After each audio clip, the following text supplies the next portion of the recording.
Sinukmo ya winah ya wingasepi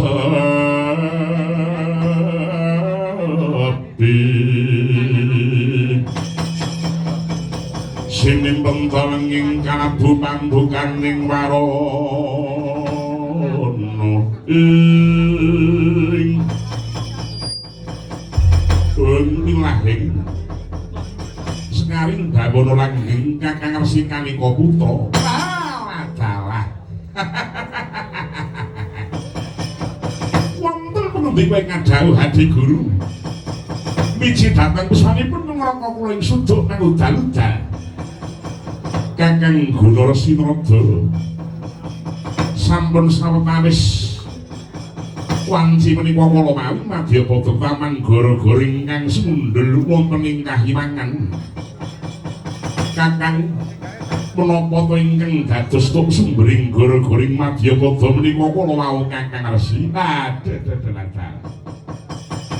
perkawis menika ugi adamel ngumumning manah ulun namung panginten ulun menika Adi Guru mbok menawi kemawon wonten satunggaling makhluk ingkang sanes titah limrah Jawawaloka ingkang nedhengipun menika Mesu Brata Pacak Sumadi wonten ing madyaning Madyapada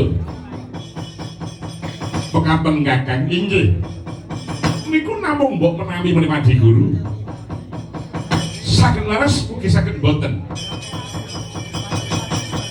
namung kemawon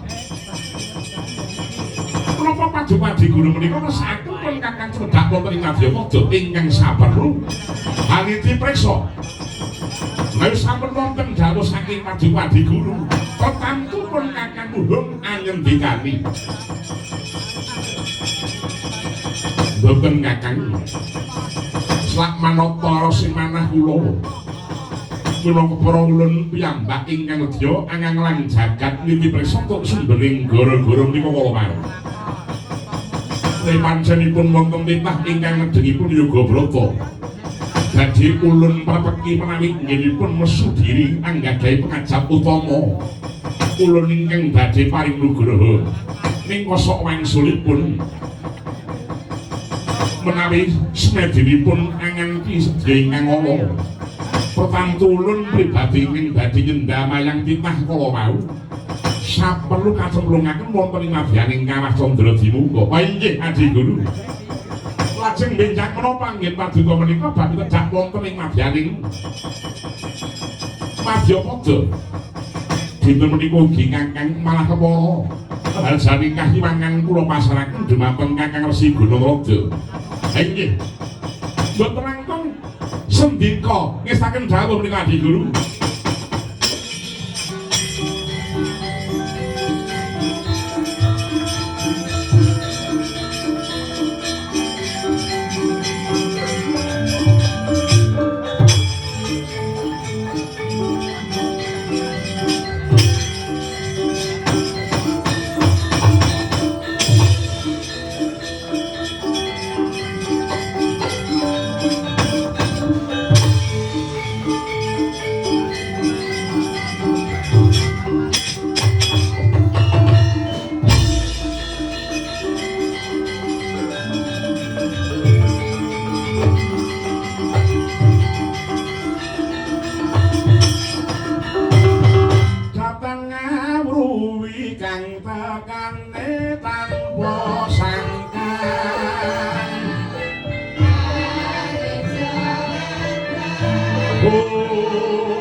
Omanik namastu namasidam mugi rahayu sagung dumadi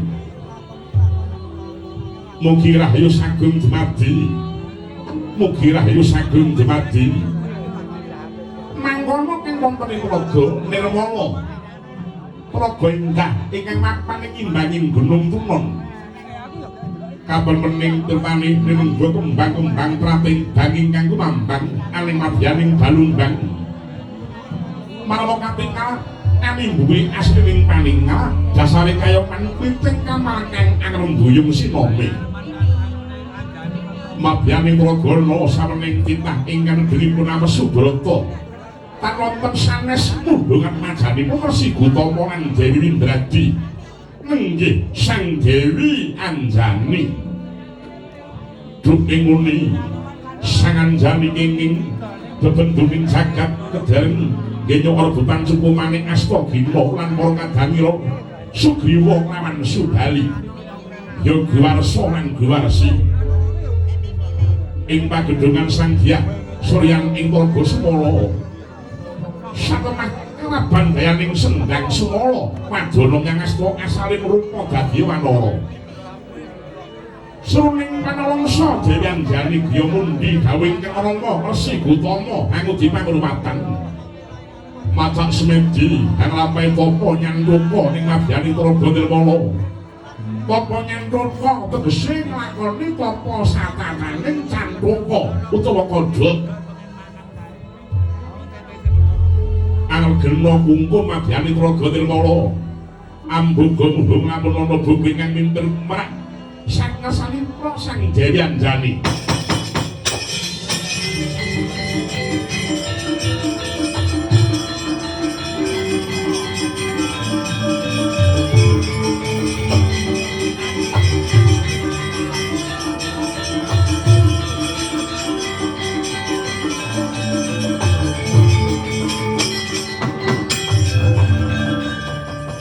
dengan dipun malaya bumi anggih jawata ing Suralaya Sang Hyang Adipati ya Bathara Guru nalika sawarna ngenya nganglang jagat wis prapeng imbanging gunung tunon muni ana cahya gumebyaring antariksa dadi tarik kawigatening Sang Hyang Manikmaya kaya tumuyup saking gegolna nyaketi ungganing tlaga duwi prapeng galing tlaga dadi ngagem penggawe Sang Jawata awit menoni ana manungsa tanpa busana kalebetipun Matirta senadyan Sang Dewi Anjani kungkum lebetipun malih supandene saking gegolong tingangi glo cetha wela-wela gambaraning manungsa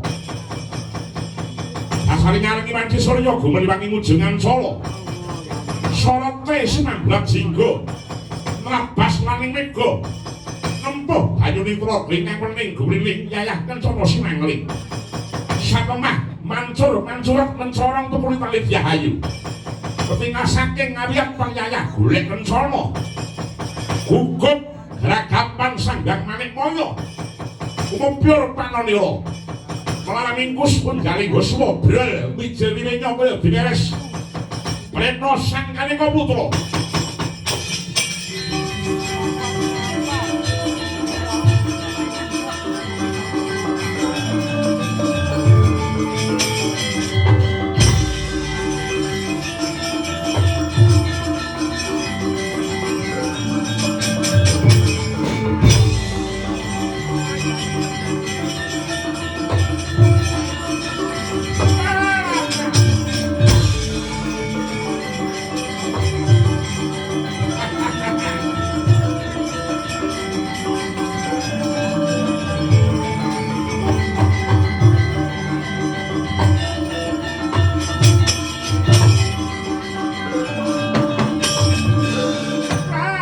genjong tenanane aja. Adi guru niku pripun tujune kok pun Kakang sumusul. Yayi. Ampun nilarep kaprayek nang Yayi. Sing ngandika menika tetungguling dewa Sang Hyang Jagat bertingkah. Inggih Kakang. Nanging manungsa menika kala wau sinten? Latipun iki. Menika turasipun Resi Gutama kasih Dewi Anjani.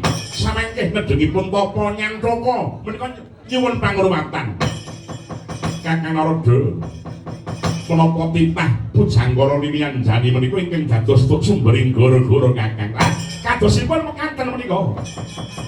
Samangke kados pundi Kakang menapa prayogi dipun jugaraken kemawon benipun Tapa Brata? Ampun. Malah kepara prayoga paduka diguru menika paling kanugrahan dumateng Nini Anjani menika kala wau. Aduh sampeyan niku pripun tetungguling dewa cawang kok ngregena ya ngono kok bingung niku. Anjani iki mengko rupane iki kethek. Lah nek rupane iki ayu. Oh rupane kaya mimin ngono lho.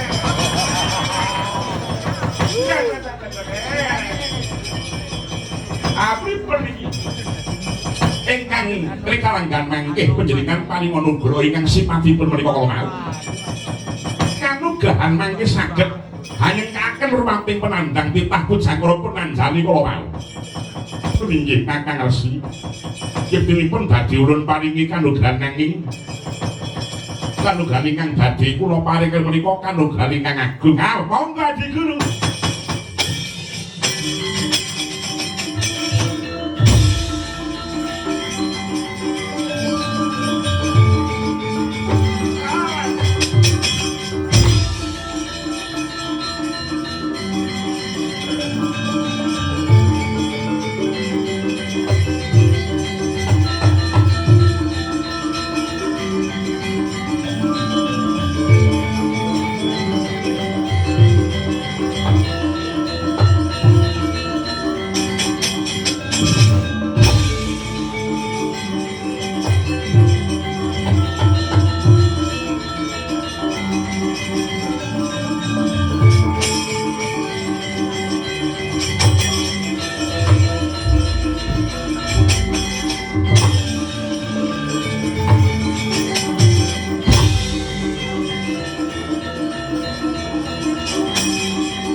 Dewi Anjani wis nampi kanugrahan saking Sang Hyang Giriwati.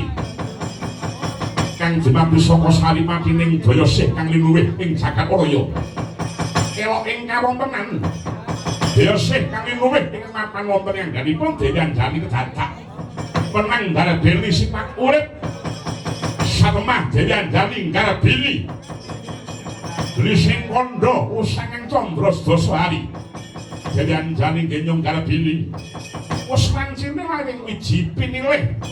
Uwaping jabang dayem yak langse Gumbala Giri. Wijeng akung wulu putih memprak adimu diwut kaya Rewanta.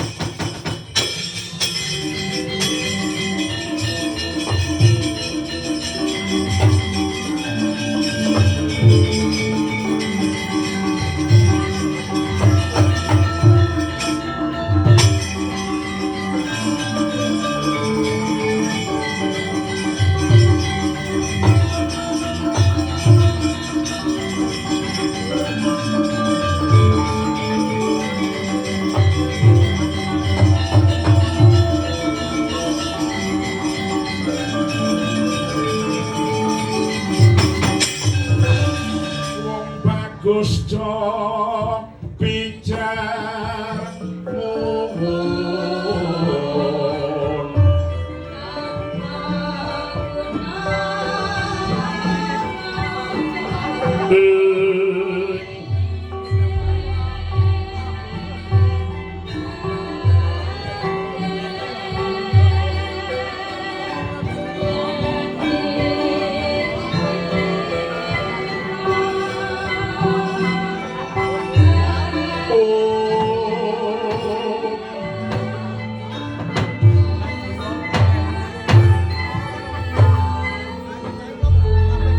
jagat dewa Bathara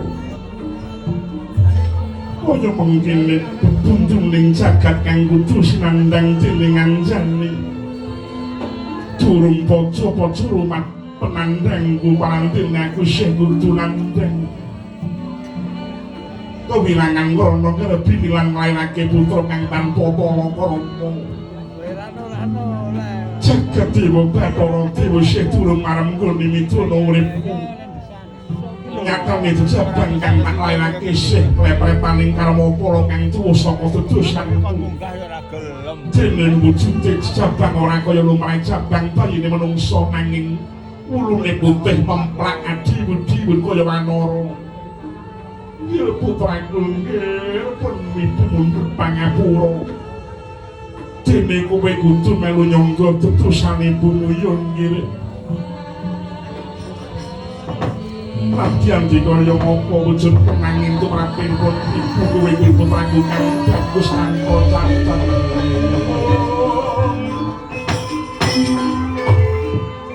ulun putraku nggih aja nangis wae margake sesepen banyu susune Bumuya nggih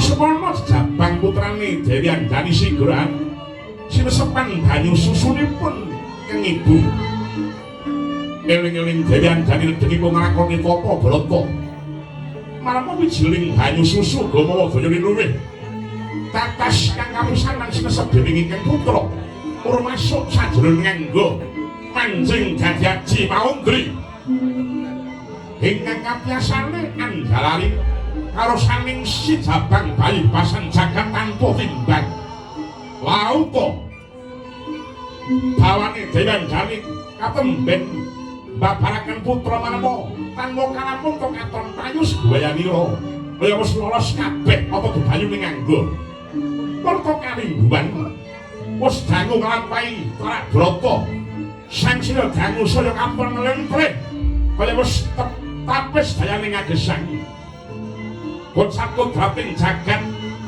Dewi Anjani seda konduran baliken putra dadi jalaran purwanten Sumarta Dewi Anjani muksa saragane ninggal jejabang kang tumumpang godhonge Pratibang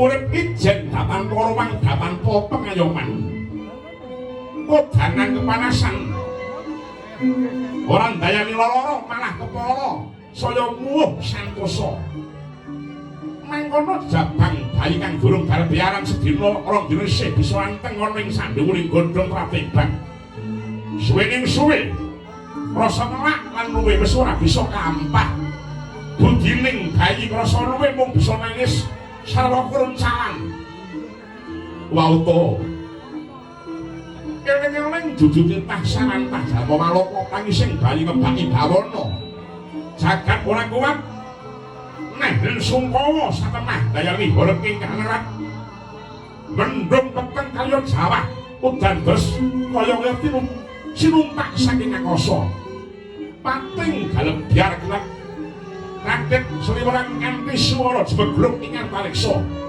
angin lesus kaya pinusus bumi bengkah gunung juguruk tanpa menyono-nyono ana gelap ngampar dadane si jabang bayi sinambering blecek malah kaya gineke dadi Joko Tumaruna adat tek santosa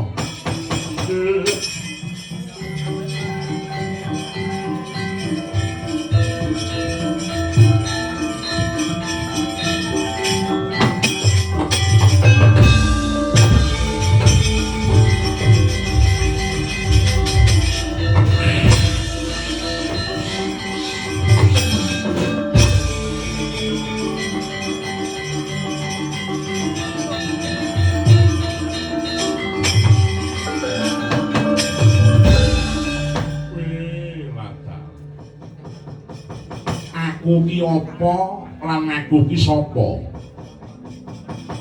Aku ki mapan ning papan apa lan kena ngopaku mung ijen tanpa kanca. Yen ngene iki aku kudu takon karo sapa?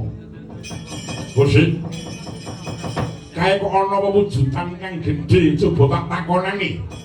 Mbok menawa ngerti saben aku ki sapa?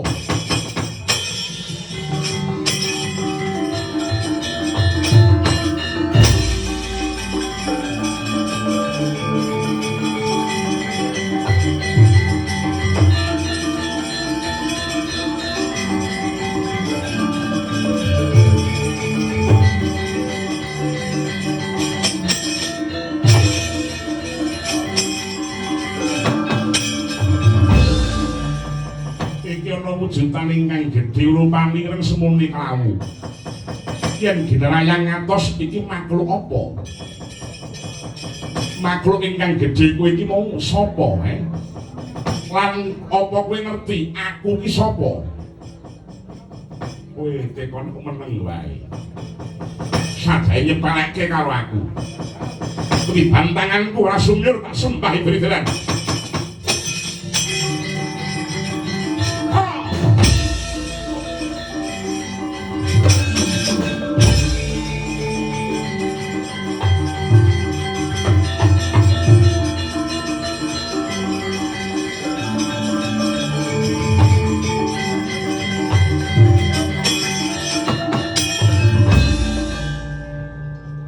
Tembiling pisan ajur wujudan iki mau kowe jebul makhluk sing diladeni mung meneng ora bisa obah iki pancene ora iso wangsulan yen ditakoni, Pak.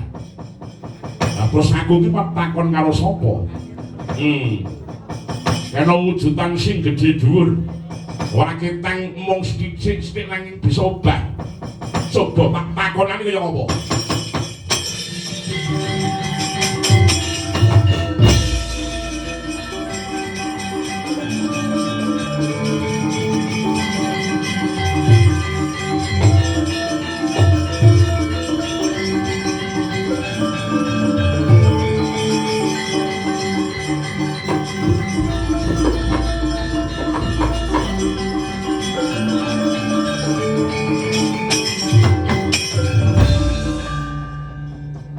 Makhluk sing gedhe dhuwur. Kowe iki sapa? Lan aku arep takon apa kowe ngerti aku iki mau sapa? Ayo wangsulana. Tak sarang kowe bisa obah. Mula mestine kowe bisa mangsuli kang dadi pitakon kowe iki. Kowe takon iki kok mung blurek wae. Nyepeleke marang aku. Tak dupak mbok dadimu.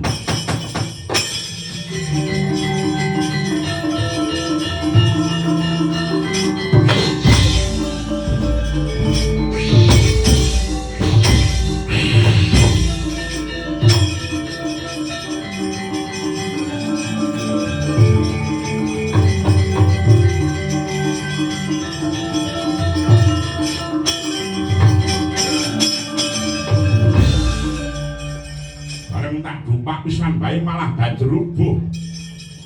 Bareng tak gagas-gagas wujudan sing gedhe dhuwur iki mau jebul uga ora bisa obah.